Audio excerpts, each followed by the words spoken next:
Hi, I'm Becca Otis from Five Lines Pottery in Indianapolis, Indiana. And I'm Ryan Durbin from RD Ceramics, located in Southgate, Kentucky. And welcome to Wheel Talk.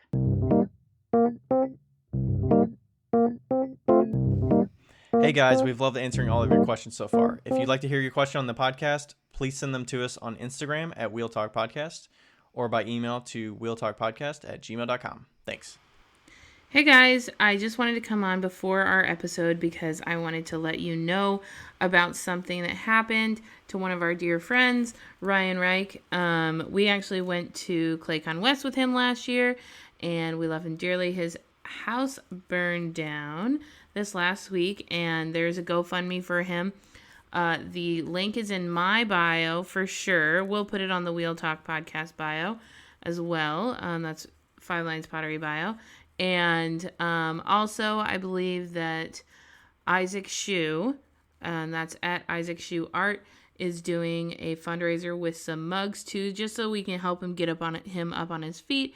And they just have a little extra cash before the insurance gets all the way through. So everybody was okay on the getting out, and everybody is alive. So that's the best news. But he is a part of our ceramics community, and it would be awesome if you can help out in any way. All right. Hi, Becca. Hi, Ryan. Hi, Becca. How's it going? It's going good. Today was Rachel's first day back at work, flying as a flight attendant. For people that don't know, my wife is a flight attendant for Allegiant, and it's her first day back actually flying for work in 5 months. You look a little bit too excited about that. No, I'm like, she's been like waiting for it, and I'm like, you gotta go back to work sometime. Like, this is not gonna last forever. You can't just not work for 5 months. Which she did. And then she would defend herself by saying, I was working, I worked part-time. So she did have a part-time, she still has that part-time job. So she works retail for Kelty that we talked with from Codeco back a few episodes ago when we interviewed her. But yeah, she's been doing that and like the side stuff with selling antiques and all the house projects. So, I mean, she's been busy. It's not like she's not been doing anything, but right. Yeah, it's She's like really quiet. You know what I'm used to? You know what I'm used to is throughout the day, I don't know if other spouses can attest to this, but she will just randomly come up and like talk to me, and usually it's just some idea that comes in her head about a project, just to like put it in my brain so that she doesn't completely surprise me. So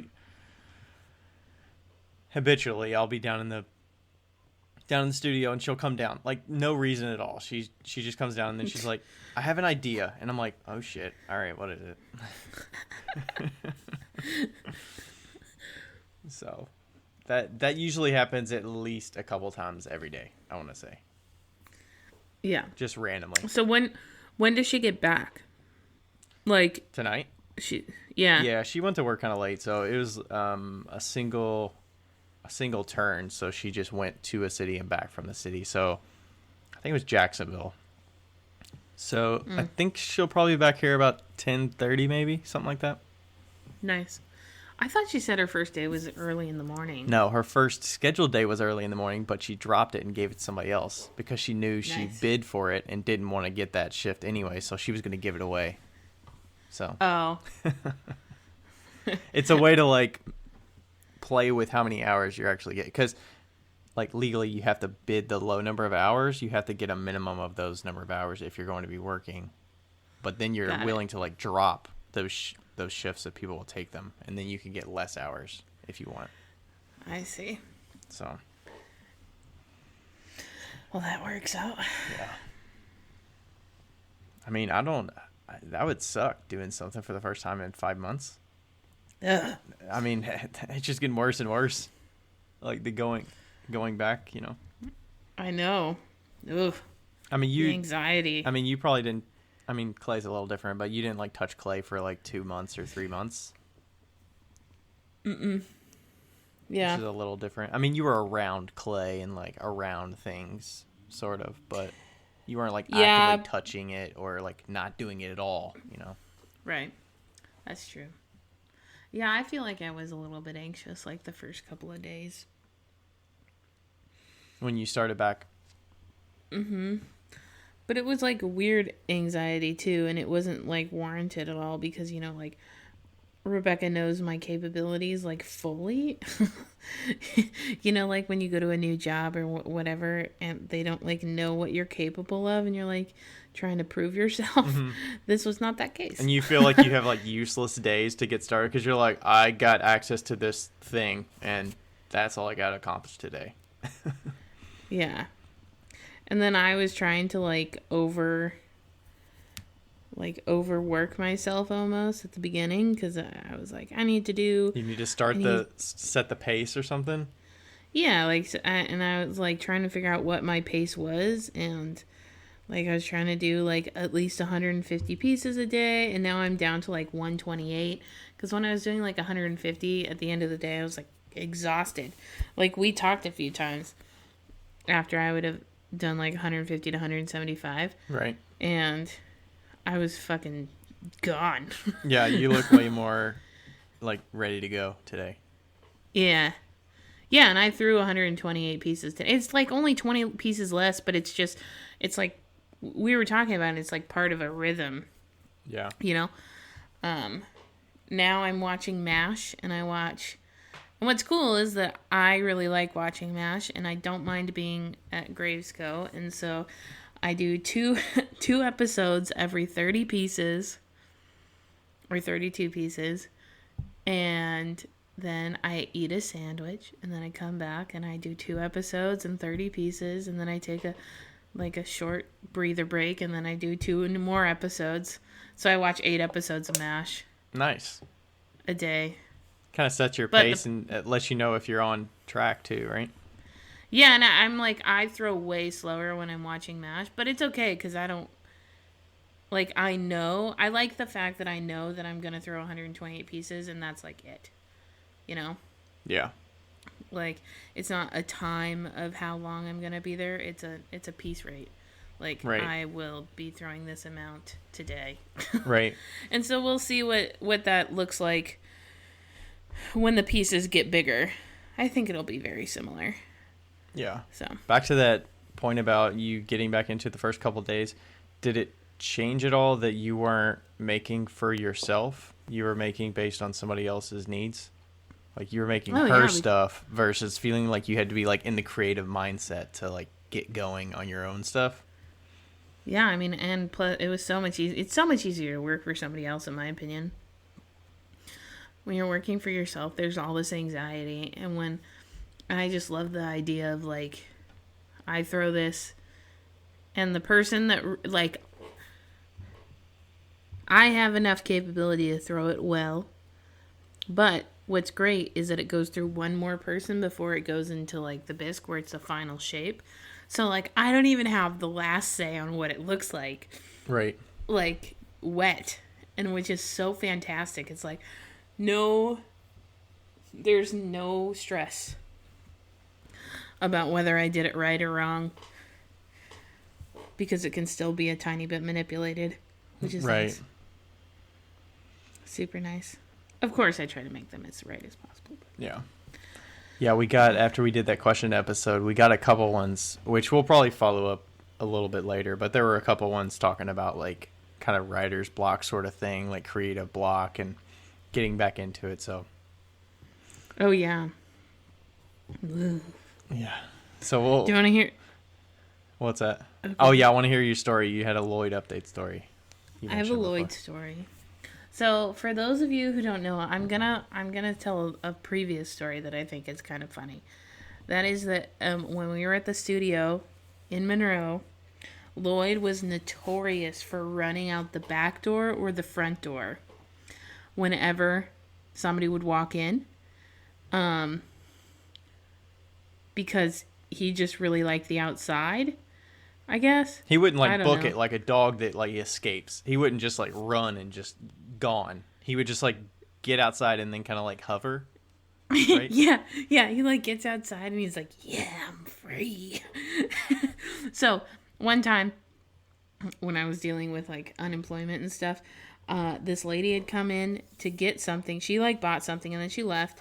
And then I was on the phone with unemployment and I had to go to a friend's house because my phone call was going to get dropped. I knew it, and we were going to try and do an experiment. And so I left. Well, little did I know, Lloyd snuck out when that lady left. Oh. And he was outside on Main Street in Monroe for an hour. He wasn't, but was he just hovering around the front of your shop, though? Like right in front of the door? And so I got a call from the waitress next door saying, hey, your cat's out. And I was like, oh, shit. And so, she went and put him in the back door because there was like a code. But I was like, what was he doing? She was like, oh, he was having a great time. All the people were petting him as they went by. Like, that's why I had to get him collars. All the people were petting him, and I was like, that was probably the best fucking day of that cat's life. Was outside for an hour, just around all these people. So anyway, now we know the Lloyd, that's how he is. Adventurous side of Lloyd, yeah. The adventurous side of Lloyd. Oh, also, I should note that he has an issue with other cat smells. So, if people would come in that had multiple cats, he would smell them and he'd start hissing. Mm-hmm. And he almost, scratched one of the people that they had multiple cats, so I'd have to grab him and put him in the bathroom for 2 hours by himself. Yeah. That was just, that just started happening at the very end. But he's fine. He's fine by himself. He's just. I think that's kind of regular for that to happen. Yeah, if for the some scent reason is strong enough. Yeah, the scent just throws him off. So anyway, today I was trying to put a little hook on my door, not even remembering that I had a cat, and I opened the front door, was putting on the hook, and closed it, and then I was baking something, or cooking something. For maybe 15 minutes, and I get this knock on my door, and I was like, hello? And this lady was like, do you have a white cat? He was sitting outside my door hissing because he smelled my cat. And I was like, yeah. And she's like, he's over at the end of the hall. He started smelling my cats and started meowing really loud and then hissing. And I was like, oh God, I'm so sorry. And she goes, he's at the end. He's just hiding behind a chair. And so I walked back with her. She was literally the last door at the end of the hall. She must be the only door. She must be the only people in this hallway, at least going left, that has a cat. Because I think he just pinpointed that door. And so he started hissing at her cats and That's funny. And so then I picked him up, and I've done this before, so I know. And, I got him by the scruff, and once we pass that door, he starts hissing, and I'm like, oh, shit. Mm-hmm. And he gets violent, really violent. He scratched my entire face. Said, not today. But, and it's the weirdest thing. He's the sweetest cat, and then he smells another cat, and it's pew! It's that nature in him, that instinct. Yeah, something.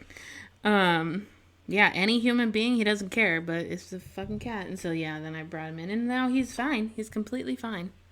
But, I don't know. That's what happened with Lloyd today. Nice. Well, I guess it's better than being outside. Yeah. Making sure when you open your windows in the spring and stuff, you have the screen. And all that. Know. And there are screens on these windows, thank God. But I do want to take him out into the grass. And just use his harness, walk him a little bit. Let him live his best life. So that was my day.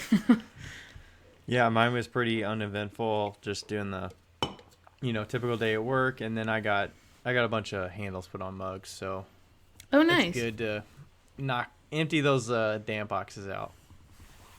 I need to make some damp boxes, actually. I need to do a video of making a damp box because I think I had one on my phone at some point in the past, and a couple people in the last couple weeks have asked about it, and I'm like, I need to do this so people could see. Do you have extra plaster? Yeah, I have plaster. When I come down on Friday, could we make a damp box and we can video it? Yeah, we'll do it together. collaborative. I can pick up some stuff, Okay. some things, and I'll just pay you for the plaster. How's that sound? Sure. I mean, you don't have to pay me for the plaster, but all right. Cool. All right. What are we talking about today? Oh, do we want it? We didn't talk about. Are we going to do a question and another one? Yeah, we'll do a couple short review? questions that I set aside. These were kind of leftover. We got a few leftover, so we'll have some good ones coming up. So the first one is from Bearded Pottery. What's your favorite non-pottery thing to do? Well, right now, I really like making pasta. Pasta, yeah, you're like obsessed with making pasta. I think it's like the pasta, or it's the pottery of cooking. Yeah, that's what I'm really into right now. It's more of the fact of like I really want to like perfect it and then start sharing and like gifting pasta to people, because it's like a fun, thoughtful gift. Yeah, it kind of makes, after working with that, it kind of makes, maybe we could do that this weekend actually when you come by. I kind of want to make some pretzels because I haven't made pretzels in a long time. Those are so good. I've never made pretzels. Let's do it. I mean, it's pretty similar. You don't have to do all the extra effort, but you get to turn them into like fun shapes and stuff, which is cool. Ooh, that's fun. I love pretzels. I haven't found good like dipping sauce, like making any good like fun dipping sauces. We tried some beer cheese in the past and all that. Kind of meh. But finding some fun dipping sauces is kind of a challenge. Yeah. For my favorite non-pottery thing, what came to mind is like what I could spend hours doing, like playing board games or something like that. Oh yeah, that is a lot of fun. A lot. Me and Ryan play Ticket to Ride over the interwebs frequently. Yeah, maybe we've been doing it the last, I think, 3 weekends or something in a row or something like that. So, yeah, board games. Usually when I'm at my parents' house, it'll usually just be my mom and I, and because nobody else wants to play that long. Rachel will do for like one game, and then she's like, all right, I'm out. And we'll play like... Yeah, her tolerance level for games is super nothing. Yeah, we'll play... so my mom and I will play the like Ticket to Ride London, which is fun because it's like a 15-minute game, and then we'll play like 8 games of it. Or like we played Phase 10 last time I was there, or some other kind of game. So I want to play Uno Flip because I've never played it, and I have it. And it sounds kind of fun. Yeah. Good. Have you ever played the game Lost Cities? No. That one's really good. If you ever see it, you should get it. Is your wife home? Yeah, she's back. She just does this weird thing where she just puts her face right in the crack of the door and just stares at me. And then you winked at her. That was really cute. She just did it again. Well, I'll just randomly be looking at her across the room, and I'll just kind of wink. We'll just kind of like wink at each other because it's fun. She wants to say hi, I guess. Hello. Hi. I mentioned you at the beginning of the episode because it's the first time that you've worked in 5 months. It was a pretty good day. Good. Oh, good. That's a good day to ease back into it. Got home early. Everyone was nice. Can't beat that. Hooray. Found out there's a secret tunnel to get to the parking lot. You don't have to And now it's on a recording. Everybody knows about it. They don't know where it is. No, they don't. I don't know where it's at either. You can't use it unless you're crew. Understandable. Or you're a VIP. Yeah. All right. What is the other question? There's another one from Heidi at Bella Joy. She said, if you could eat only one thing the rest of your life, what would it be? Oh. Mine's pizza. Yours is pizza. I mean, just pizza. I don't know that I want to like call out a specific type of pizza, but I'm more like a sausage and pepperoni pizza. Let's be real. It'd be Totino's. No. I'm Not kidding. Totino's. Yeah. Cardboard pizza. I do love a good Totino's though. Good cardboard cheesy shitty pizza is the best. I'm on the verge of pizza and tacos. Tacos are good. But not if I could have any type of taco like within that genre, like tortilla, meat, cilantro, potentially cheese. That's what I'd want. What do you Tacos. mean under that genre? What do you mean? Like Like, any if type of I could taco? have- Like not Yeah, specifying beef like taco if you're only. gonna have pizza, right? If you could have pizza for the rest of your life and you could change up the toppings, Yeah. I would like to change up the innards of a taco. Oh yeah, if definitely. I want tacos. Definitely. Like, I want some pork, beef, chicken. I want to have all those options Yeah. if I choose tacos. And then I will choose tacos. I frequently think about the tacos that we had in Mexico City, the al pastor tacos with cilantro, onion, and like a sliver of pineapple on it. Oh, so good. So good. I miss that. And the, what's the cheese that they put on the crumbly cheese? It looks like Parmesan cheese, but it's not. Looks like Parmesan cheese. I'm thinking feta, but that's not right. Is it feta? No, it's not feta. I can't remember what it's called. Crumbly cheese. Anyway, I like that cheese. You don't put very much. Yeah. I like those tacos over greasy American soft tacos with lettuce and cheese. White boy tacos? What? White boy? I'm not talking about a brand. White boy White boy tacos. Yeah. Yeah. Me and my roommate, I don't know if anybody else calls them that, but me and my roommate, like 6 years ago, coined that term, and he's like, "What are we having? White boy tacos?" Like, sweet. I do like the nacho cheese Dorito Loco, like that. Those shells are good at Taco Bell. I haven't had Taco Bell in a long time, but I like the shells. Those are pretty tasty. Do you know? Yeah. Honestly, I love Taco Bell. I also, nobody other than people from like Wyoming and Colorado will know this, but I really love Taco John's. Taco John's. They have potato olays, which are just they just have tater tots essentially. Oh. Nice. Anyway, moving on. All right, those are the questions. Do we have a review? today. Should I find a review? If you want to find one, yeah, we'll do this backwards today. Okay. Did we already do the Karis Bowl Biddy? If it's on there, so- I don't think we've done. Yeah, you can read that one. We haven't done that one. We delete them after we read them, so. I usually do, yeah. It's Kara's Pole Biddy. Anyway, 5 stars. She says, I love this podcast. I always listen when I'm working at the studio, and it's like I'm hanging out with 2 funny, kind, sassy friends. Definitely helps pass the time quickly and when I'm working on tasks I don't want to do. And I love hearing how other potters run their businesses. Very informative. Keep up the great work. Oh, it's Caracotta Ceramics. That's who it is. Okay. Caracotta Ceramics. Caracotta Ceramics. Okay, cool. Thanks for that one. Thanks.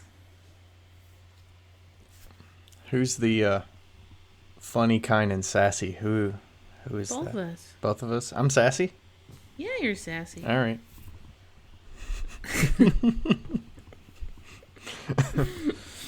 All right. So today we're talking about pricing. I don't know that we've actually talked about pricing on just like a solo episode in the past. I know we talked about like how to price your mug and like what goes into actually breaking down how you get to a price if you're going based on the materials and all that kind of thing.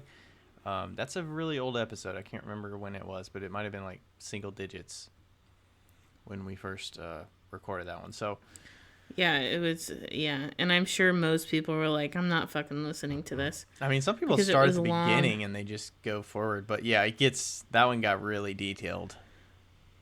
It was very long and informative for sure. But yeah, I compared both of our prices and all that stuff. So, all right. So yeah, we're going to talk about pricing and then kind of, where you're starting and understanding how you determine a price on your stuff. And then like kind of a little bit related to where we are now. Like I'm trying to figure out what I'm doing this year with pricing and thinking about increasing. Mm-hmm. And then you're kind of like working on a new body of work and you have to kind of figure out how to price that appropriately. And you're selling the earrings on the side with their own kind of challenges. So, and keep in mind, we want to say this again.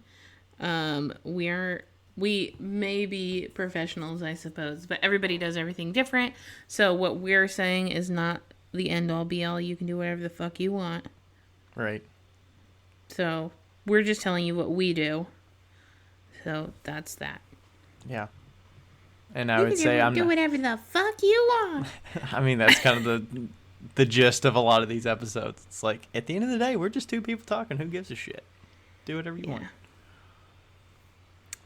So, plus it's very region specific too, right? So, all right. So, how would you start? Like, how do you know where to start with pricing? I guess, do you want to base it on wheel thrown stuff or hand building stuff? How do you go about like starting? How you determine what to price something? Well, I think that I don't know. I feel like, okay, let's start with thrown stuff, like wheel thrown stuff. Or like what's a basic example with like your earrings? How did you decide to price your earrings? How you did the new polymer clay earrings? Like, did you just throw a number out there? Well, I was gonna price them at $15, and then I texted it Val, and then Val was like, "Don't be cheap, price them at $22." That's really how that happened. Because I really wanted to get rid of them, and I think that if I would have priced them at $15, more than 2 people would have bought them. But I don't know for sure. How many did you have, and how many did sold? Like 15, and I only sold 2. Okay. It was a epic failure, but I'm actually okay with it. Like I'm not. It was an I still have them, and like it was an experiment, and it wasn't received, and that's okay. So, but yeah, I feel like it's really hard for earrings. You know what's funny is that like some of my friends who sell earrings and stuff and like jewelry, they're like, "Oh, I'll just sell it to you for this much," and then I almost always double the price. And like they're like, 30 is fine. Oh, like you pay what you want to pay because they're underpricing it, and you know they're giving you a discount? Yeah, they're always like, 30 is fine. And I was like, no, we're going to give you 45. And it's like, that's not doubling it. But you know what I'm saying? Like, I don't know. I think that pricing is so hard because we can clearly see other people's work and their value, and then we don't look at our value for ourselves. It's kind of like self-care.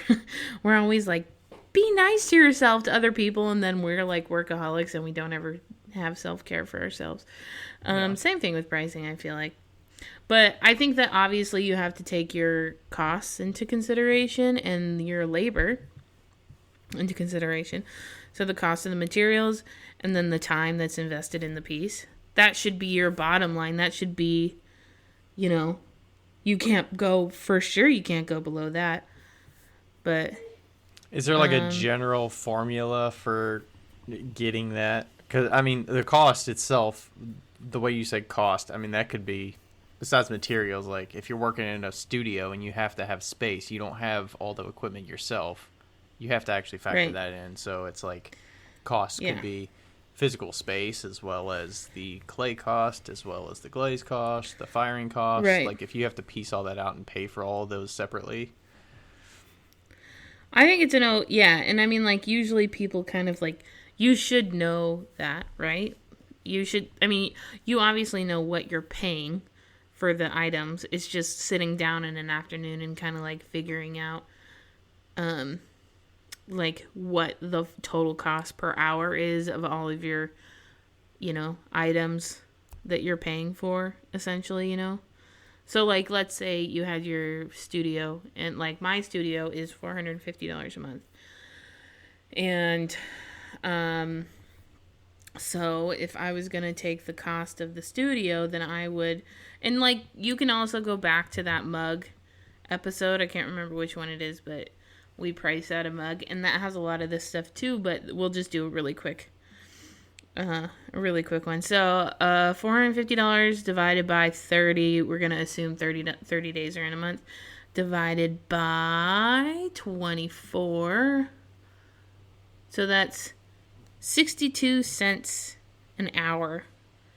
So if I was going to, so it's basically a cent a minute. So if I was going, so like if you really wanted to get nitty gritty with it, then, you know, that's how much it costs per minute to rent the space, you know, and then you could put that into you. So like if it does cost you, if a mug takes you an hour to make, the cost of your facility, not including the electrical, is 60 cents. So you can add that into your piece to make sure that you're not losing that, you know? That episode, by the way, is episode 9. Thanks. How much does a mug cost to produce? We apologize in advance for the early episodes. Hey, it's part of the... You got to have those early ones or else you don't get better. That's right. Yeah, I feel like I talked with... I think it was Ben Clark, and he was kind of talking about... He's one of the owners of Queen City Clay, and he was kind of talking about how you go about pricing a mug. And it was with, like, students that hadn't sold before, so they do, like, a little quick seminar sort of thing before their spring sale or their winter sale. Oh, so that you're not cool. underpriced and stuff. You're not putting like $10 on something. So the way he kind of did it was like all your mugs should at least at a minimum start at like $18. Yeah, I agree. And then from there you go up. And I think he was kind of doing it based on like the market and like your skill set and like your craft. And like if you did a different firing with it, like an atmospheric firing, or the glaze came out really good, or like, you know, factor that in. But it's so like feel, and a lot of like for me, I would much rather price it based on the market a lot and like where I fit in price wise with other peers, and just like quantity that I can keep up with versus like how many I'm actually selling. Because I'd much rather like keep it moving and keep things moving out the door than have stuff that's priced like $70 and okay, I only need 2 of these to sell versus selling them for $35 a piece. Right. Or I need 1 of these to sell for 2 of them if I priced them half that price. So like I'd rather keep them affordable so more people can enjoy them, as well as just refine my craft by making more pieces. Like just looking back at pieces from like 2019, like I can see that like my craft is getting better year over year. Yeah. And getting a lot of pieces sold helps with that. Yeah, Tim C on Clay Buddies, that's TIMSEE. Look up his YouTube videos, they're amazing. On Clay Buddies he did a video probably 2 years ago about pricing your pieces and how you should be pricing your pieces. And I really like the way that he kind of like outlined it.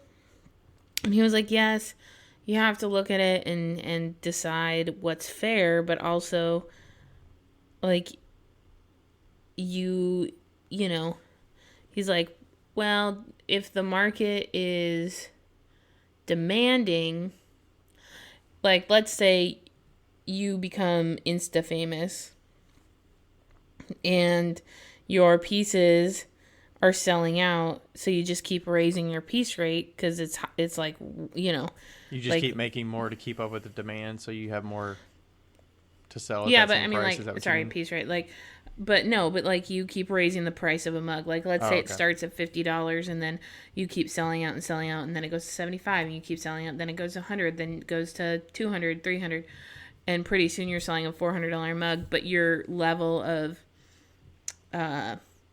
like your quality doesn't reach that level. Like he was kind of talking about that. I can't remember what he like finished at as his conclusion to that, but I think that it was I'm not even gonna say what I think it was because I really can't remember, but it was, you know, I find it interesting, like especially with nowadays how everything goes viral, and like these people are put in these situations where you just like, get this influx of people and you can't keep up. Yeah, you can't keep up. You couldn't keep up if you priced it at $300 a mug and your mug started at $55. And then suddenly somebody who potentially doesn't have the skill set is selling mugs for $300, you know? And I don't know. It's crazy. Yeah. You know, Tim has one sale a year. One sale. And his mugs and his stuff are, the prices are insane. But he has this like cult following. It's unbelievable. And he definitely has the skill set, but incredible. And I just think he's like one of those people that you look at and you're like, oh, well, that makes sense why it costs so much. You only do one sale a year. I feel like that would be so weird. Like the delay in like, there's no immediate satisfaction in selling something if you sell it once a year. It's like you're doing all this work to build up to it and like make all this stuff in this huge body of work. All for this one sale. I don't know. Yeah, but he sells it all. I know that's good. I'm just saying for me, like I get the immediate gratification of like selling stuff and getting it moving and getting it out. And yeah. I honestly, like, I have no idea. Like, when I look at other people, it's so easy for me to say this is how much you should be selling your pieces for. But then when I look at my own stuff, it's so hard. Yeah. You know? Some of those people that I see the price is so high, I'm like, they must be killing it. Like, right? I mean, that like if they can sell out and get like 10 grand in a restock, it's like, that sounds awesome. But then you're like, what is their whole month like? Are they just like a slave to make all these pieces because they know people are going to be bugging them about it and asking when the next restock is? Like, that sounds like a terrible spot to be in. But it's kind of like a must be nice, but also, what's that really like? Right. Must be nice, but also I don't need that stress. Yeah. I know. I think that I've decided over the last couple of weeks that I'd rather be free than be rich.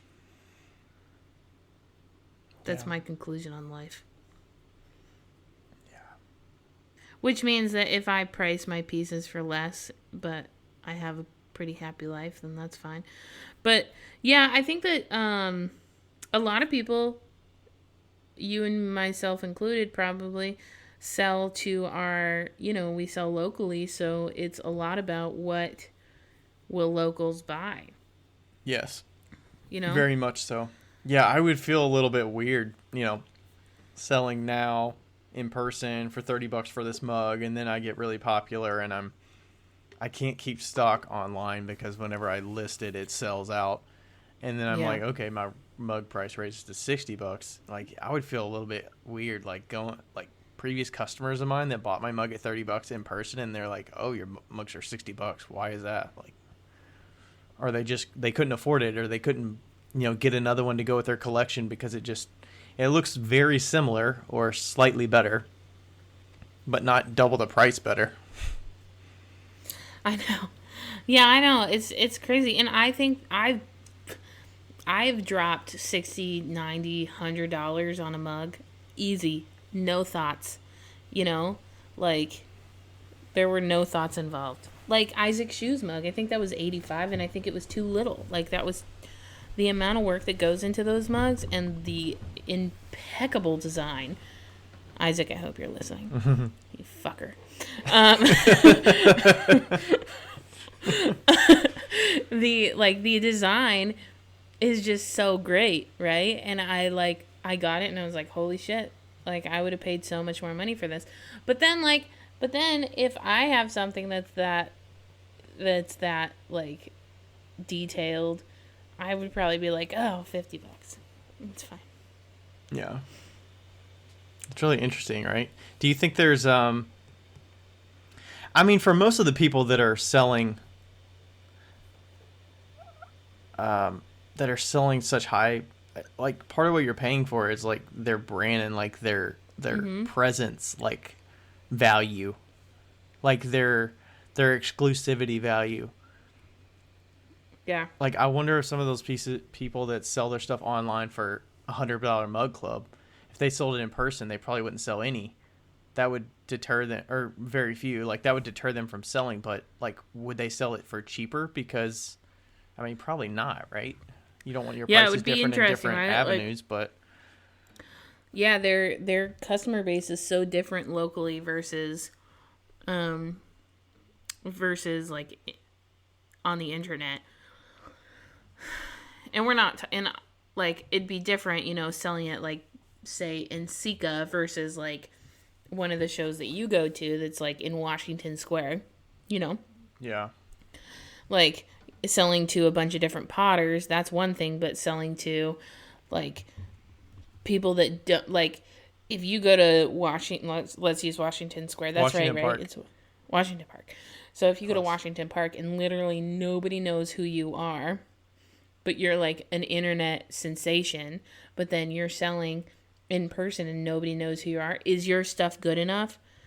Or is your stuff like is it It sounds like you're out of your market. desirable You're in the enough? You're in the wrong place. Or you didn't do your job to advertise enough to get your fans there. Or Yeah, maybe you I, don't like- have enough of a local presence. That's why I add a bunch of hashtags that are local to me so people can see me locally when they can physically be there. Yeah, but I feel like those things need to mesh, Yeah. Like you should be able to like somebody who's never seen your shit ever on the internet, if they come up and they look at it and they're an avid ceramics person and they don't like it, what is that? How does that correlate to the price? Or they don't think the price is worth it in person. How does that correlate to the price online? Like what's... It's like two different markets, right? Yeah, like why isn't it connecting? And does it need to connect? Like, does it need to connect? Like, if you sell online, why would you ever want to sell in person? I mean, I don't know. That makes if I were to get big enough that it would totally make sense to sell everything out of my home and just ship it. Yeah. I feel like I would be missing out by not doing in-person shows, but it's like if you could sell it the other way, why would you not? Unless you make the conscious decision to, I want to like interact with the customers face to face Right. a few times. Yeah. What about the everyday person, like pricing their stuff? How do they get confidence in what they're pricing, that it's working and that it's not working, or like? Or how do they even get confidence to like come up with a price? I look at Etsy all the time for pricing, by the way. I think that's a really good tool for pricing. Now, I think that once you get your costs out of the way, right? You get your costs, like your clay cost, your time cost, your all the other things that need to go in. So you have your base cost. So let's say that your base cost of a mug is... I think some of ours in the episode we were talking might have been like $6 or something like that. Or... Yeah, like let's say that your base cost of a mug is $7. Okay, so it's like $7. How much of a... So first of all, we have to talk about how much of a markup at least should that be, So, like, for me, my base cost is $7. Like, let's say it's $7. And then my mug is $35, I think, online.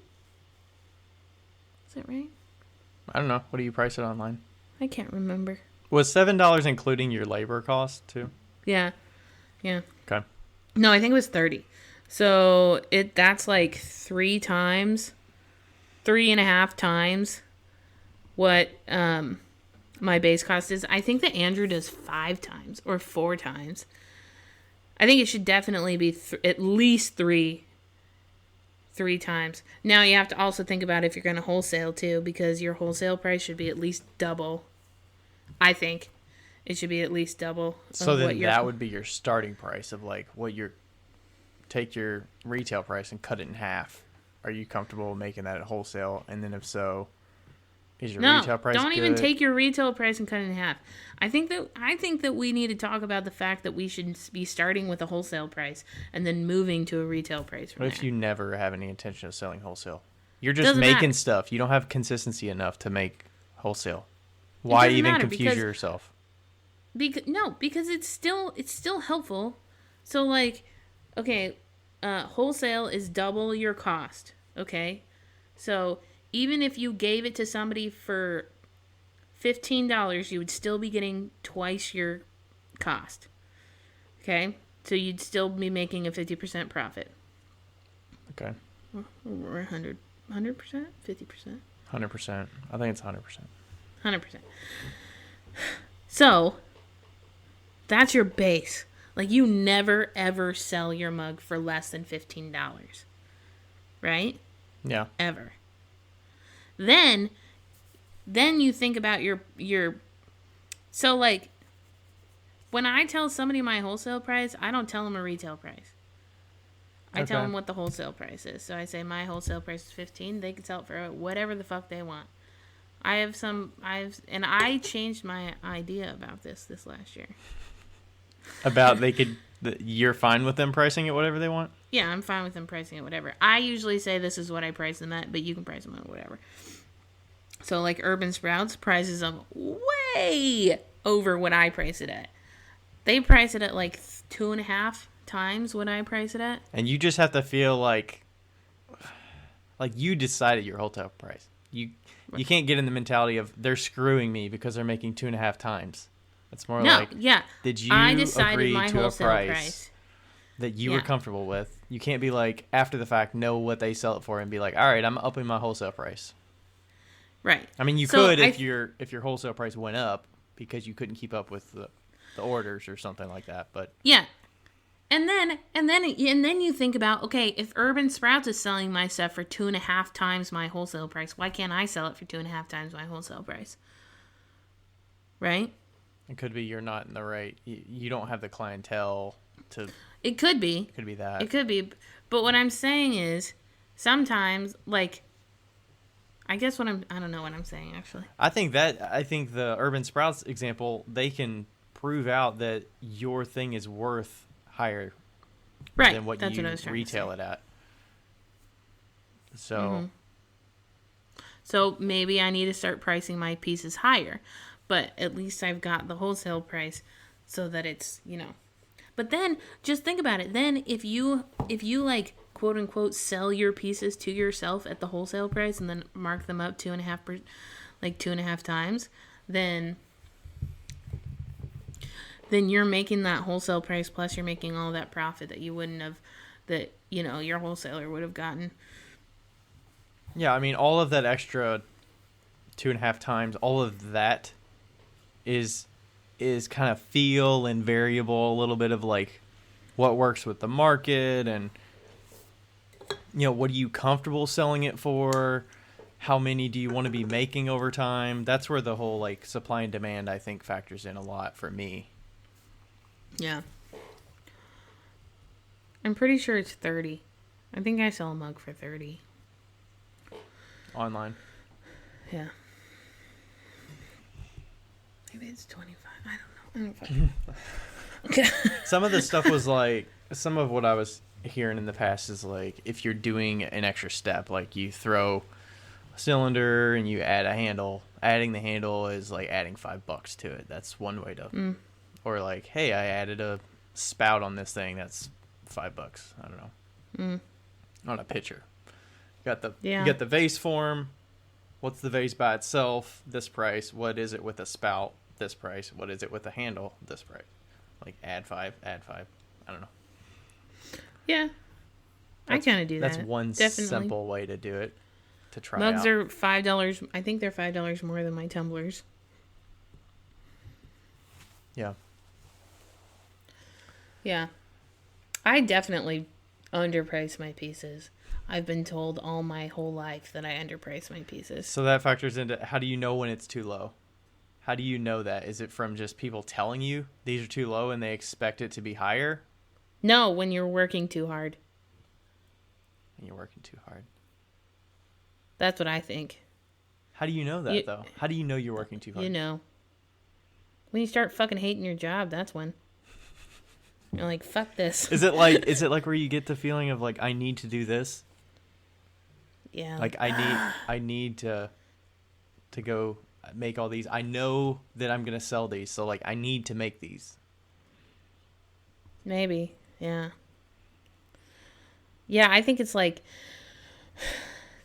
I think that you're pricing them too low when you like get an order for something and you're like, oh my God, I don't want to make these. These aren't worth it. It's just not worth it. Or you're talking about replenishing them. I only sell or stuff that's replenishing them finished. or whatever, you know, you just say it's just not fucking worth it. It's Yeah. just like when you say it's not worth it, then it's too low. That's what I think. Yeah. You know what's interesting? I kind of did a little bit of an experiment the last couple years with my bowls. Like, for instance, I had cereal bowls, and I was pricing them, I think 22 with the chattering on them, and if they were a smooth bowl with no chattering, it was like $20. So I Yeah. extra couple bucks for the chattering. The chattering really doesn't add. It adds like 20 seconds of time, but it adds an aesthetic that looks cool. And then I didn't sell that many, and I didn't know why. And then they sat, and they probably gathered dust, and then I lowered them to like 18 and 16. So like the lowest price one was 16. The next one up was 18.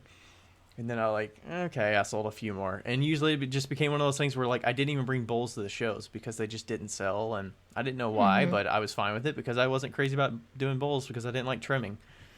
And then I started throwing bowls again and doing them with like a flat bottom so I didn't have to trim the inner foot. And like I liked the look of them. They were easy to like wax and glaze and everything. And then I priced them back at like $20 or maybe 18 flat, and then I just upped them to 20 at some point. So now they're at 20, and I'm like, that's too low. Like if I have 4 of them and I sell a set of 4 of them, like they're gone, and I got to replenish 4 like super quick. That's like, too low. I'm like, Do you know what? I think that's too low. Bulls. Okay, I have 2 things. First of all, I want to talk about the number 8, and then we'll talk about bulls.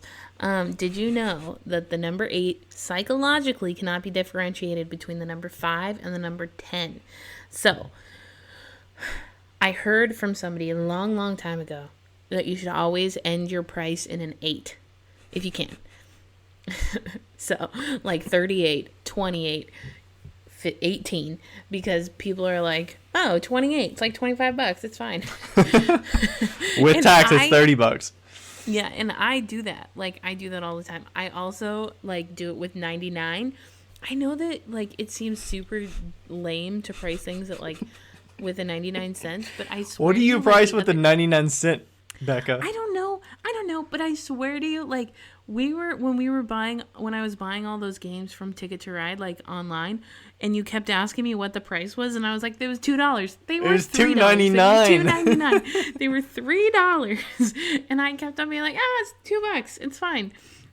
The thing is, anyways. I'm never seeing somebody, you flip up a mug, and it says, like, $28.99. I'll be like, get the fuck out of here. You're not tricking me with that. I'm not going to buy it just for that fact. You know what? I have a friend who does metalworking, and all of his prices have a 99 or a 95 at the end, and it seems to work pretty well for him. No, actually. I'd be like, I know what you're doing here, and I'm not falling for it. I'm not falling for it. You fucker. Anyway, moving on. Okay, so that's what I had to say about 8s. The thing that I hate the most. Price, yeah. What? I said I need to raise my bowl price. Well, but the thing that I hate about bowls is that essentially they are the same, or if not more work than mugs, except for the handle. I don't think they're more work. I don't know. The same. Okay, they're the same, but I mean, you have to do one extra step with them. You trim them versus putting a handle on. Right. I mean, a lot of people trim mugs, so we can't really talk about that. But we're just the odd pair that really hates trimming. But the thing that I'm saying, like, they're always way more clay than mugs, and that makes me so mad because they're always less money than mugs. That's true. I didn't think about that. Yeah, all the bowls are like 1.5 pounds, and all of my mugs are like 1 pound. With the handle, it's like no 1.25 sense. pounds maybe. Like a pasta bowl. Yeah. Like my pasta bowl is like 2 pounds, and a mug is 14 ounces. And it costs not as much money. No. It's like half the cost. What's your pasta bowl? Don't tell me it's less than $20. You were gonna say 16. It was $16, isn't it? Fucking know your price. Is it $16? Yeah. My mom's got some. That's why she got like 3 of them. I know. $16 for a pasta bowl. They're nice pasta bowls, dude. They're like, it's kind of got the profile of like the wide bowl that I got from Kurt. Yeah. I make a quality pasta bowl. Yeah, let's be real. that is not a $16 bowl. That's why. Oh, and one time I did a sale for them and I sold them for $10 a piece. Oh my gosh. See, That's what your that mom got bowl, them at. I feel like that bowl should be, like, that could be a $28 bowl. I feel like. Yeah. I mean, like it's compared just to so my bowls, insane. it's better. And, like, I think that for people that grew up at Walmart, like me, you just, like, go through the aisle at Walmart and you see all these bowls and stuff and, like, or Corel or whatever, and you see them for so cheap and you think, and then you see, like, a nice mug and people are so willing to spend, like, a bunch of money for a nice mug and you're like, they're never going to be willing to spend that much money for a bowl. But, like, the bowl should be worth a lot of money. Same with plates. Plates should be worth fucking money. And I just feel like they're undervalued as a society. They're just like, it's a plate. Like, how hard is a plate? You know what? The plate is the hardest thing to throw. Well, the hardest thing to throw well. It's just, like, it takes so much more work than any other piece because you gotta dry them slow. They, like, you have to get the wings the right height. Then they, like, inevitably move up. I actually think like the oil bottles for me are harder than plates. Really? Yeah, just because like I don't know. I mean, I've made a lot of them, but like. Yeah, but how many plates have you cracked versus how many oil bottles? The thing is, the plates, if there's cracking, it's probably going to happen later in the process. If the oil bottles, I fuck them up, like they're going to be fucked up right on the wheel when I'm throwing them, not down the line when I've already spent a bunch of time on them. I just feel like there's so many variables into a plate that makes it. Yeah. Like, plates should be like $50. Mine's like 36, I think, is kind of my baseline right now. Yeah, we don't want to talk about how much my plates are. So your plates are like $25 or something. Oh my gosh, is it less than that? Don't fucking tell me it's less than $25. I haven't sold a plate in a really long time. No wonder why. Or I wonder why. They're easy to make for me. I just... The thing about the bowls, going back to the bowls, is I don't like the physical space they take up. Like, making 30 bowl, like, you can't sit a bowl in a damp box. You can't sit 30 bowls in a damp box and, like, get to them later. Like, you have to get to them because they take up a lot of space. Like, mugs, you can stack up 30 mugs in a damp box, and it's like, I can get to those over the next month and a half, and it's not a big deal. And 4 mugs could fit in the space of 1 bowl in the kiln, if it's a wide possible. Yeah. That's probably one of the main reasons I'm going to increase it, because they just take up so much space. Yeah. What do you think? Going up from 20 for a cereal bowl. My the other baseline is my pasta bowl, which is the same amount of clay. It's just wider and shorter. $25 because I have more breakage. Okay. I have more like cracks that form in the bottom because it's a thinner bottom, and sometimes it sticks to the bat when I'm waiting for it to dry and stuff like that. So. Yeah. Maybe I'll bump the pasta ones up to 28. And then I'll bump the cereal bowls up to 25 or something. 24. There you go. I don't know. 24. Maybe 24 and 28. 24. Or 25, 28. 24, 28. Well, what am I to say? We've already established that Becca is shit at pricing her work. It's mostly because I really just love working. Do you feel like you can reset a little bit and change that thought process now that you don't know the people you're going to sell to? Yeah, I do feel like if I do, I don't want to stress anybody out, but I do feel like the first prices that you set determine the prices. They don't really determine it, but they do put stress on the prices that you have thereafter. So, like, I started out way too little, and I feel like I couldn't escape that. You know, especially because I was in a tiny community and it just kind of like followed me. So now that I've moved and I'm in a new community, I do feel like, and I'm mostly online, I do feel like if and when I make stuff in the future, it will be significantly more expensive. Yeah, for sure. Also because Rebecca will probably bite my freaking brains off if I don't.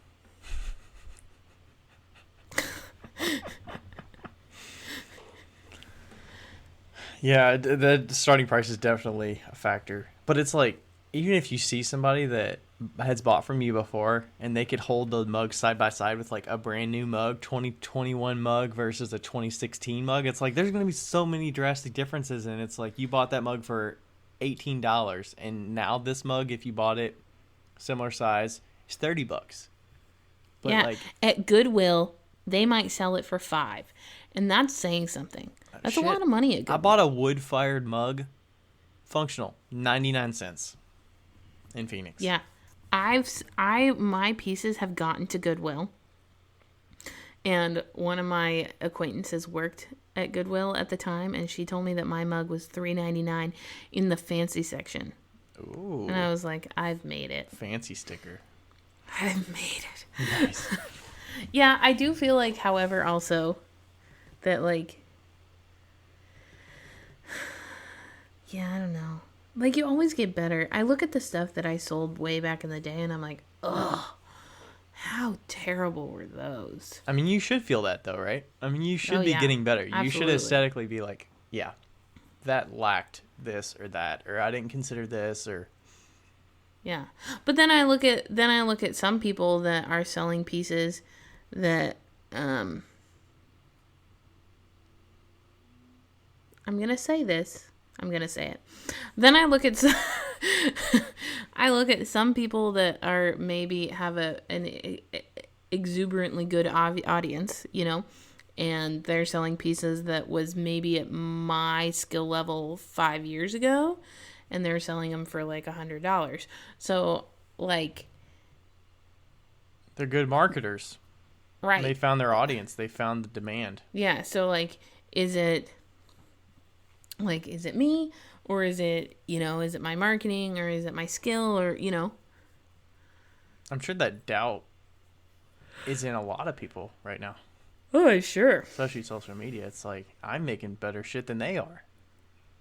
Yeah. How are they having restocks and selling out in 5 minutes? Those fuckers. Those fuckers. If you have a restock and you sell it in 5 minutes, we're very happy for you. Yeah, I think that's just great for the clay community. That means that there's demand for people buying handmade stuff, and like, Totally. they figured it out. It's possible. You can do the same thing. You can figure it out. Yeah, you can figure it out. Marketing is a lot of it, you know? And also the So pictures that you take, like taking pictures, like if you know, take really good pictures, then it makes your pieces look better. And yeah. Okay, so side note, the earrings that I sold this weekend that I didn't sell, the the pictures that I took, I felt were really, really good. And the like, I zoomed in on one of them. That picture that I posted as like the actual post was like just a regular picture, and I zoomed in and I was like, damn, those were the first pictures that I've taken with my new camera on my new iPhone. Ooh. And they were fucking good. So that was cool. And having a brick background is nice. Oh, that is nice. Yeah, I definitely have an extremely good setup for pictures here. Didn't think about that. Yeah. Is there good It's lighting good in shit. there, though? No, absolutely terrible. You're going to have a clamp light or something? Something with some good addition Yeah, there. and do it during the day. Yeah. How long do you... Let's say you are kind of playing with price and figuring it out. How long do you like? Do you try a price and like see how it goes? How many people does it need to get in front of before you're like, all right, that didn't work? Or Do you start high and go low? I naturally started lower. Like my mugs probably started at $20, and then I went Yeah. up, and I was just like, well, I'm gonna sell more. I have no audience right now. Nobody knows who I am. I'm going to my very first art show. Nobody knows me. Just started an Instagram account. Less than 100 followers. I'm just getting going. I've been making for a few years, but nobody knows me. Just because I've been making, I get all these skill sets, and I went to school, and I got this degree, or didn't get this degree, or got a master's degree, or whatever you got, all this skill set. If you don't have anybody that's wanting to buy your stuff, how can you say my stuff is worth $70 if nobody knows you?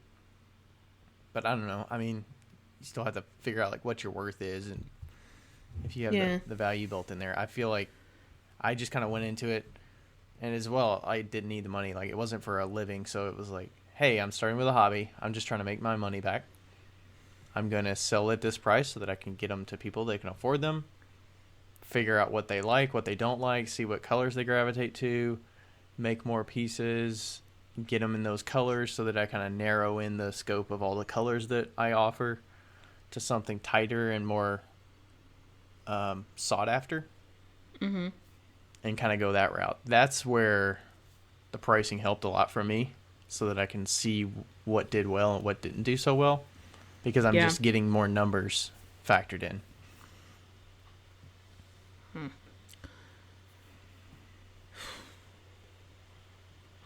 Yeah. I feel like what was your question? Where do you how long do you like try a number out before you're like, do I stick with it? Do I go up? Do I go down? Like, Oh, I think until you are like, this isn't worth it. I mean, you're not gonna like, are you gonna give up on the price of your earrings the next restock and change them because you did this one and nothing sold? Two things sold. Well, I don't know if I'm gonna sell those earrings again. But it's not like my market really is an earring market, you know? Yeah, you have no audience that knows you for earrings. Or, I mean, you do Right. have some earring market, but it's for, like, the clay ones that you've already made. Yeah, but it's very little even then. Yeah. I don't know. Like, I liked well, in those ones specifically, I just wanted to get a dehydrator, which I'm glad I didn't get, by the way. So it turned out to be a blessing in disguise. But I just wanted to get a dehydrator, so I was like, oh, well, if I sell 10 of these at $15 a piece, then I've made $150, and then I can get a dehydrator. So I was just like, I just want to get rid of these. It wasn't even about like what the worth is of the pieces. And so did I it don't know. change your feeling about you doing them? Because people didn't... Do you feel like there's... what's the right word? Not appreciation, but like... Did it legitimize your feelings about the pieces and like quality that you made? Oh no, I think they're buy great. Them? Okay. Like nobody could buy, like literally nobody could buy them, and I would wear every single one of those earrings. I don't care. Nice. If I would wear it, I think it's great. And that's what's so great about these is that it is just a hobby. Like, I'm not looking for a profit necessarily. I didn't even spend money on the clay. Like, I didn't even spend any money. Somebody gifted that to you for your Christmas present or something. And yeah, so like I didn't even spend any money. So I've got zero money into this. So me selling even 2 pairs was like $40. I was like, sweet. Maybe I can get some more supplies. You know, like it's like purely a hobby, which is really fun, you know? Yeah. So do you kind of have to feel that way when you're kind of getting started with something that you do want to make more like legitimate and feel more like a business? Like, how much do you put stock in whether people buy it or not, and not I think get you should discouraged? put a lot of stock into what people buy or what they don't. Yeah, if I was planning on selling those in the future, like legitimately, not only would I have tried harder, but because like I said that I was gonna sell them 2 hours before I sold them. I thought you mentioned it way before. Oh, it was. I thought it was a couple days before. It was 2 hours before. It was 2 hours before. Oh. Yeah, it was 2 hours before. It was like I was talking to Josh on the phone, and then I was like, ugh. I really want this dehydrator. Maybe I'll have a sale. And then that happened. But it was good because it made me get my kitchen table up here finally. But yeah, no, I think that if you're planning on doing this as a business, you need to... Well, I personally think that shows are the best way to figure out what people like at the very beginning. Yeah. You know? Now, the one person that would probably disprove that is Kurt Hammerly. But he has a really cool system, and he also started out with extremely good videos. So Yeah. he's kind of like a special case. But yeah, I definitely think that shows and like farmers markets are really good to build up what your products are. And you know, farmers markets and shows especially are great because if you're starting out, then you can do that experimenting with prices. So like, let's say you go to a show and your mugs are $18 and people just snatch them off the shelf. And you're like, okay, maybe that was too little. And then the next show you could put them up to 20 and nobody would know the wiser, you know? Or 25 and see what happens. 25 and see if they snatch them up as well. And then you can kind of like gauge what you're working with. And I feel like that's a really good way to do that just because it, you know, it's a great audience to test things out on. That's a good idea. Yeah. I also, I feel like the only reason that I sold, well, I don't know actually, because like towards the end I was selling pretty okay on updates and stuff, but I've always felt that my stuff looks heavier than it is. Looks heavier in photos online than it is in person. Yeah. Yeah. So like it looks it's like kind of a deterrent, which in reality I throw extraordinarily thin. And now, especially since I'm going to be using stoneware, it'll be even thinner. And so, side note, I forgot to tell you, I picked the clay that I want to use.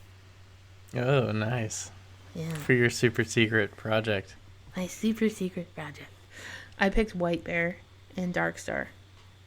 Both. Okay.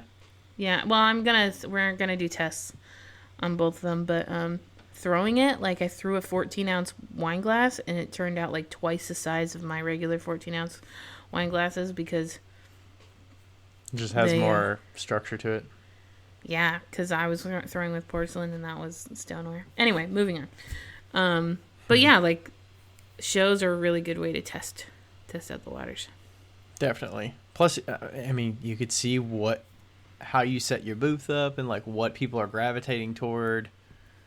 Your style, like your booth setup, your style, like, oh my God. The evolution of my booth from 2014 to 2018. Mm-hmm. Ugh. Insane. Yeah, big difference. I'm a little bit like, I feel like I'm going to carry over a lot of the same setup that I did from last year, but I feel like I need to improve it some because I've been doing kind of the same setup for the last couple of years of like table with some varied levels, but the work is getting better, but I need to like improve the setup a little bit somehow. Do you though? I think I'm just going to make another stair step thing so I can have a couple on each table, but I'm kind of like, do I need the cubby hole thing that stands up? I mean, I like the mug rack. Like that's good, but yeah, I mean, the work should be the focal point for sure. It shouldn't just be like the fancy setup. Yeah. Yeah. Yeah, shows are a whole nother psychological situation. Should you ever sell different prices in different places?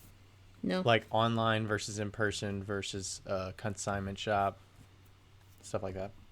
No with an asterisk. No with an asterisk.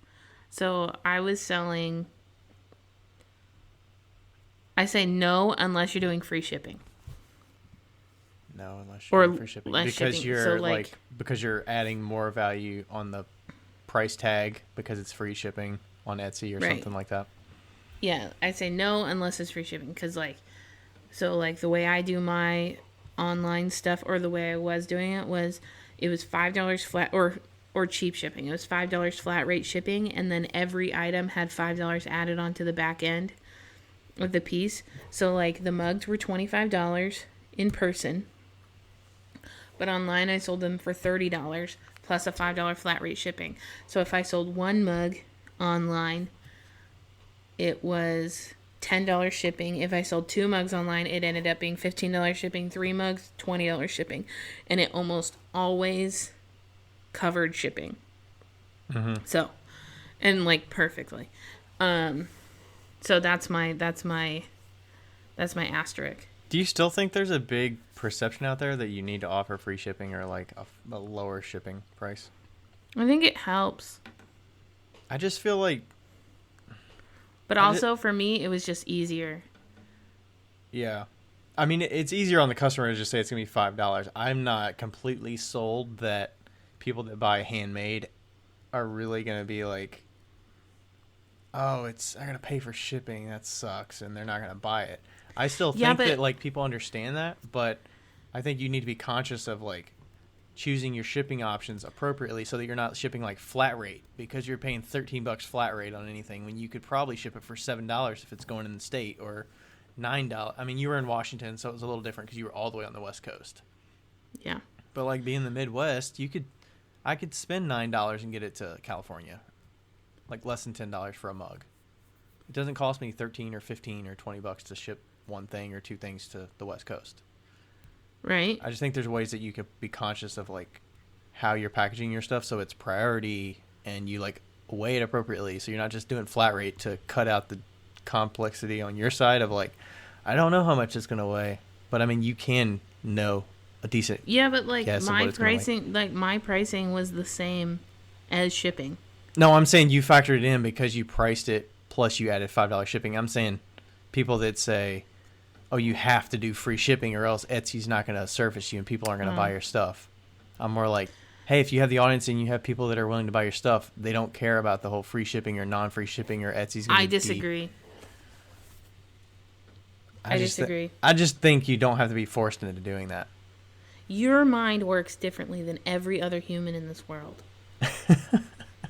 Are you saying from a customer's perspective? Yeah, from a customer's perspective, like when somebody sees either like a flat rate low shipping.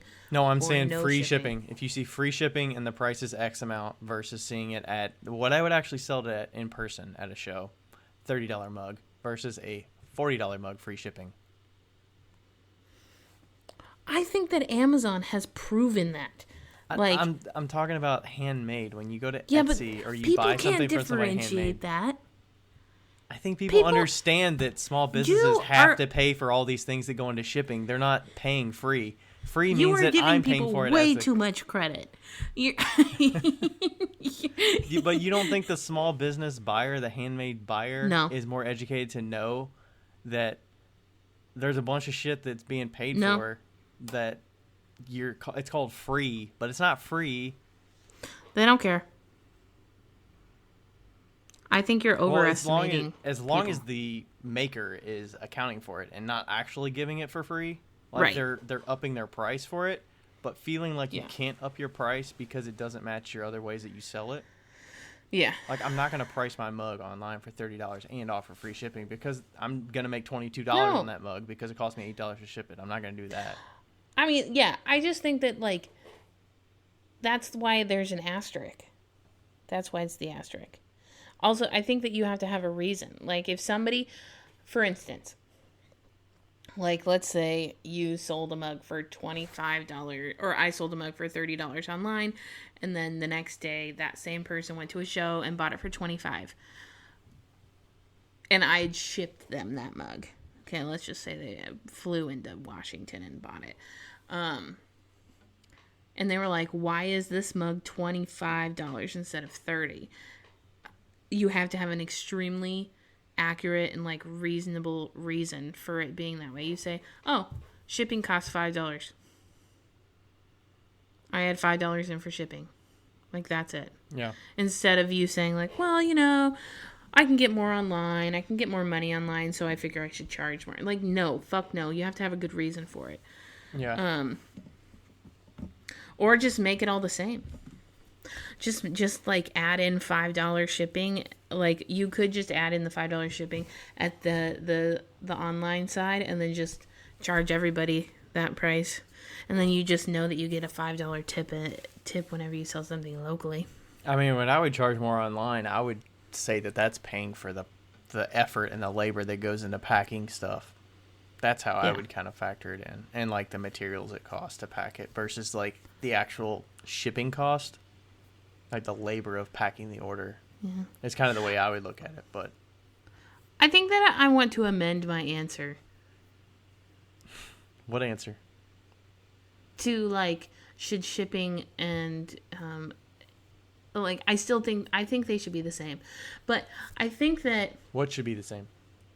online and in person, and I have said with an asterisk being if shipping is the case, why can't you just make it all expensive?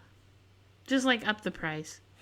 Because you're doing work. You know you're what? either You know what somebody said to me recently? They were saying, so you say you add an extra $5, right, for shipping?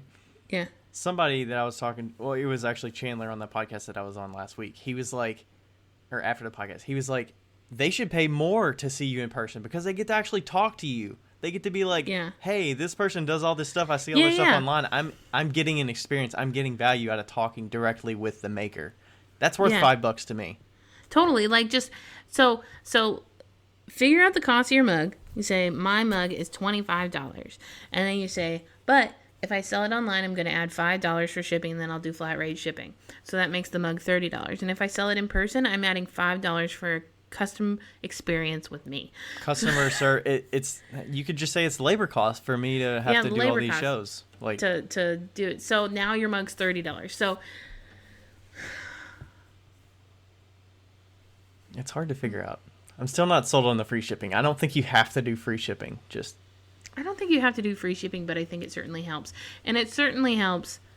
Like, when I went to $5 flat rate shipping, it was so much easier on me. Not on everybody else, but on me. Because I didn't have to figure out a box rate for everything that I had. You know, and you wouldn't have to, like, let them estimate and then refund Right. shipping because they overestimate and stuff like that. Yeah, it was just so easy to just standardize it. And that was super nice. Yeah, I could see that. Yeah. I like the $5 flat rate thing. I got that from I just think we need to, like, it's part of our responsibility as the makers to, like, educate that shipping is not free. Like, other I people agree. is standardized, but I think we still have the responsibility to educate of, like, I have to physically pack this box. I have to go buy boxes, or I have to go get boxes from wherever. I have to buy peanuts. I have to buy all these materials, and I have to spend time packing all this stuff. Hey, I agree with you. I'm just saying that a middle-aged mom from California, if she sees a handmade item and she likes both of them, and one of them says free shipping and one of them doesn't, she's going to go with the one that doesn't. Depends on how they're buying that it. Are has they free buying shipping. as just an Etsy shopper looking for a ceramic mug, or are they coming from my profile and then they're going to my shop and then they're going to be deterred because they can buy...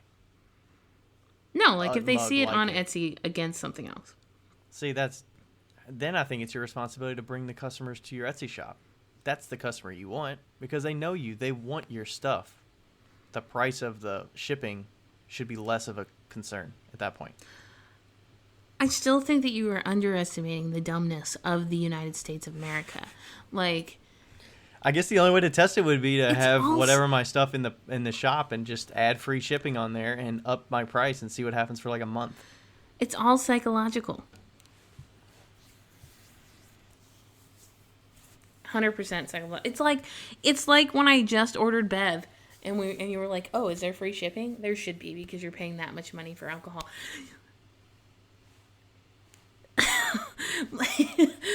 It's like Amazon. Like, it doesn't matter if it's handmade There's or some not. things that you're getting in bulk that I'm like, that should be free shipping because I'm spending more than $50 or like $75 or whatever.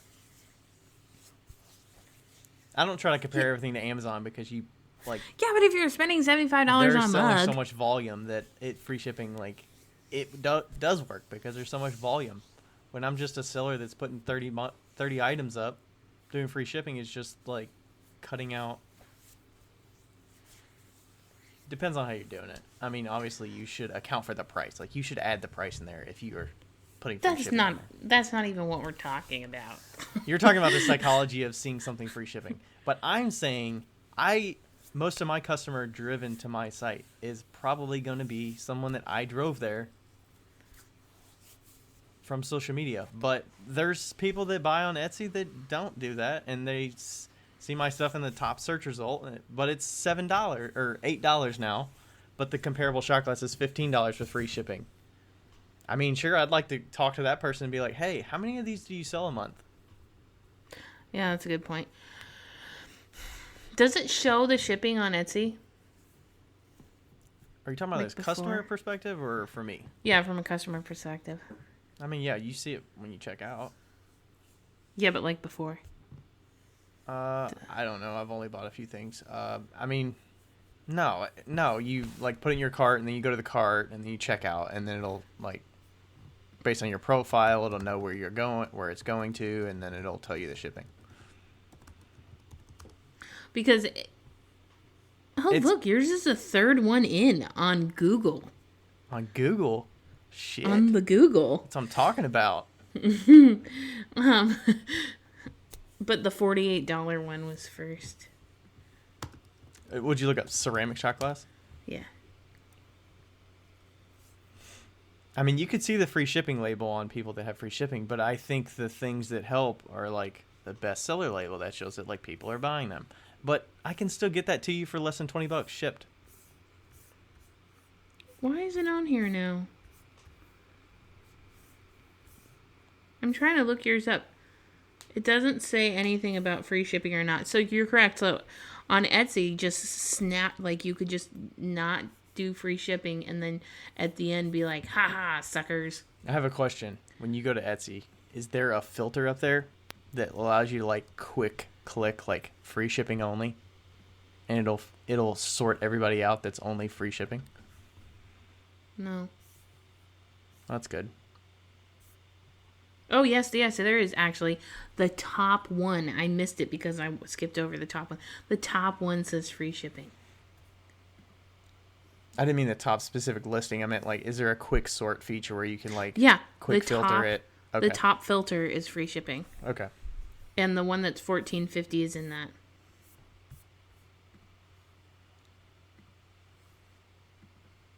I don't know. Depends. Now that we've I'm gone sticking on to a it. I'm huge like, I'm not doing this because tangent. they want me to do it. And people will be deterred from Etsy because they're like, they only surface people that say free shipping. But like, maybe, but you don't have to do it. It's a choice. Yeah. You don't do free shipping and yours is in the first page. I mean, I think the bestseller part is what's surfacing that to the first page. Yeah. Because people have bought a number of them and reviewed them and be satisfied with them, and I can ship them in X number of days and stuff like all of that factors into how they determine what to surface. Yeah. Anyway, now that we've gone on a tangent for 40 minutes about shipping. Do whatever you want with shipping, but I don't know that I'm willing to do an experiment like that with putting the free shipping label. I just feel like it's bullshit. I don't want to like try to like act like I'm tricking the customer of like, why is it more here and not more here? I don't know. But anyways, I'll be going through the upping my price this year on a number of items. The part that I'm really not looking forward to is the communicating it with all the different shops of like, all right, like I upped my price with these things, and then I'm like, do I just let them keep the price on the pieces they already have in stock? And as they sell at the old price, but everything that I deliver new has the new price. Like, do I do that to try to clear out old stock? That's kind of what I'm thinking. Because I'd rather them sell the cheaper stuff first to get it out the door than to, like, put a task on them to have to go reprice everything. As long as it's not like shot glasses. If it's shot glasses or mini planters and they just have a big bin of them that just say $7 each, I'll just be like, hey, I changed those to $8 now. Like, can you just change it to $8 each? Yeah. Yeah. And that's where I can't be doing too much experimenting with prices. Like, I can't just throw $45 on mugs and be like, all right, all these places around town have my mugs for $30, but I'm going to try them for $45 for the next 3 months and see what happens. But maybe at like a show I can try that, but people already know my stuff, so it's kind of risky to do that for me, but I'll probably be bumping what's comfortable, so bumping them up to what's comfortable. I hate pricing. It's so complicated, and you can't just be like, here's exactly what you need to do. Yeah.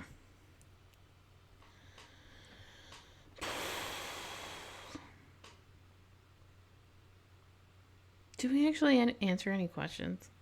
I mean, we didn't have a specific question. We were just like, hey, we're going to talk about pricing. I think we answered. I mean, yeah, we answered, how do you price it? Where do you start? How do you know when you're too high, too low? What factors affect it? And when do you know when to raise your prices? I think that was kind of the gist of what I wanted to kind of outline. So cool. All right. Good luck out there. We release you. Have fun.